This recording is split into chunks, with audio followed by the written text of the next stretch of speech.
अंग्रेजी में एक कहावत है, success is the best revenge. मतलब सफलता सबसे अच्छा बदला है। आज मैं टाटा ग्रुप के चेयरमैन रतन टाटा के जीवन के एक ऐसे पड़ाव के बारे में बात करने जा रहा हूं जिसमें उन्होंने अपनी सफलता से अपने अपमान का बदला लिया था। दोस्तों, उस कहानी को शुरू करने से पहले मैं आपको रतन टाटा के बारे में थोड़ा सा बता देता हूं। रतन टाटा का जन्म 28 दिसंबर 1932 को मुंबई में हुआ था। ये टाटा ग्रुप के फाउंडर जमशेद जी टाटा के पोते हैं। 1991 में उन्हें टाटा ग्रुप का चेयरमैन बना दिया गया। उसके बाद रतन टाटा के देखरेख में ही टाटा कंसल्टेंसी सर्विस की शुरुआत हुई। उसके बाद उन्होंने टाटा चाय, टाटा मोटर्स, टाटा स्टील जैसी कंपनियों को शिखर पर पहुंचाया। भारत सरकार ने रतन टाटा को 2 बार पद्म विभूषण द्वारा सम्मानित किया। ये सम्मान देश के तीसरे और दूसरे सर्वोच्च नागरिक का सम्मान है। टाटा का बिजनेस 100 देशों में फैला हुआ है और उनकी कंपनी में करीब 6.5 लाख लोग काम करते हैं। दोस्तों, सबसे बड़ी बात टाटा ग्रुप की यह है कि वो अपने फायदे का 66% चैरिटी में दान कर देते हैं। दोस्तों, मुझे उम्मीद है कि आप रतन टाटा के बारे में थोड़ा सा जान गए होंगे। चलिए अब बात करते हैं उस घटना के बारे में जिसमें रतन टाटा ने अपने अपमान का करारा जवाब अपने सफलता से दिया था। बात उस समय की है जब टाटा ग्रुप ने 1998 में टाटा इंडिका कार बाजार में निकाली थी। रतन टाटा का यह ड्रीम प्रोजेक्ट था। इसके लिए उन्होंने बहुत मेहनत की थी, लेकिन इंडिका कार को मार्केट में रिस्पांस अच्छा नहीं मिला, जिसके कारण कुछ सालों बाद टाटा मोटर्स घाटे में जाने लगी थी। टाटा मोटर्स के साझेदारों ने रतन टाटा को कार व्यापार में हुए नुकसान की पूर्ति के लिए कंपनी को बेचने का सुझाव दिया और न चाहते हुए भी रतन टाटा को अपने दिल पर पत्थर रखकर यह काम करना पड़ रहा था। वे टाटा मोटर्स के साझेदारों के साथ अपनी कंपनी बेचने का प्रस्ताव फोर्ड कंपनी के पास ले गए, जिसका हेडक्वार्टर अमेरिका में है। फोर्ड कंपनी के साथ रतन टाटा और उनके पार्टनर्स की मीटिंग करीब 3 घंटे तक चली।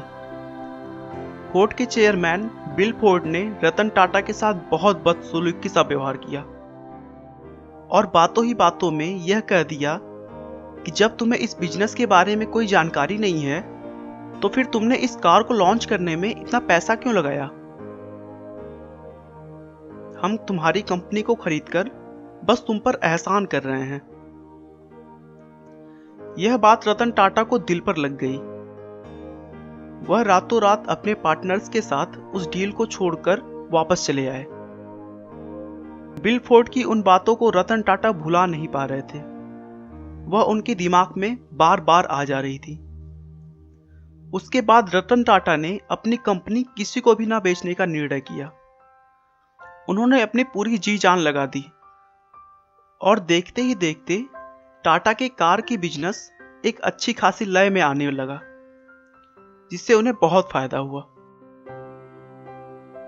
वहीं दूसरी तरफ फोर्ड कंपनी लॉस में जा रही थी और सन 2008 के अंत तक दिवालिया होने की कगार पर थी। उस समय रतन टाटा ने फोर्ड कंपनी के सामने उनकी लग्जरी कार जगुआर और लैंड रोवर के खरीदने का प्रस्ताव रखा और बदले में फोर्ड को अच्छा खासा दाम देने के लिए कहा। चूंकि बिल फोर्ड पहले से ही जगुआर और लैंड रोवर की वजह से घाटा झेल रहे थे, उन्होंने यह प्रस्ताव खुशी खुशी स्वीकार कर लिया। बिल फोर्ड बिल्कुल उसी तरह अपने साझेदारों के साथ टाटा समूह के मुख्यालय पर पहुंचे जैसे कभी रतन टाटा बिल फोर्ड से मिलने उनके मुख्यालय गए थे। मीटिंग में यह तय हुआ कि जगुआर और लैंड रोवर ब्रांड 9300 करोड़ में टाटा समूह के अधीन होगा। इस बार भी बिल फोर्ड ने वही बात दोहराई जो उन्होंने मीटिंग में रतन टाटा से कही थी, बस इस बार बात थोड़ी पॉजिटिव थी। बिल फोर्ड ने कहा कि आप हमारी कंपनी खरीदकर हम पर बहुत बड़ा एहसान कर रहे हैं। आज जगुआर और लैंड रोवर टाटा समूह का हिस्सा है और बाजार में बेहतर मुनाफे के साथ आगे बढ़ रहा है। रतन टाटा अगर चाहते तो बिल फोर्ड को उसी मीटिंग में ही करारा जवाब दे सकते थे, लेकिन रतन टाटा अपने सफलता के नशे में चूर नहीं थे। यही वो गुण है जो एक सफल और एक महान इंसान के बीच का अंतर दर्शाता है। जब व्यक्ति अपमानित होता है तो उसका परिणाम क्रोध होता है, लेकिन महान लोग अपने क्रोध का उपयोग अपने लक्ष्य को प्राप्त करने के लिए करते हैं। आपका बहुमूल्य समय देने के लिए बहुत बहुत धन्यवाद। इस वीडियो को लाइक करके आप हमारा मनोबल बढ़ा सकते हैं। मैं हर रोज एक नई इंस्पिरेशनल और मोटिवेशनल वीडियो के साथ आता हूं। दोस्तों, अगर आप हमारे वीडियो को मिस नहीं करना चाहते तो कृपया चैनल को सब्सक्राइब कर लें। आपको यह कहानी कैसी लगी हमें कमेंट करके ज़रूर बताएं। धन्यवाद।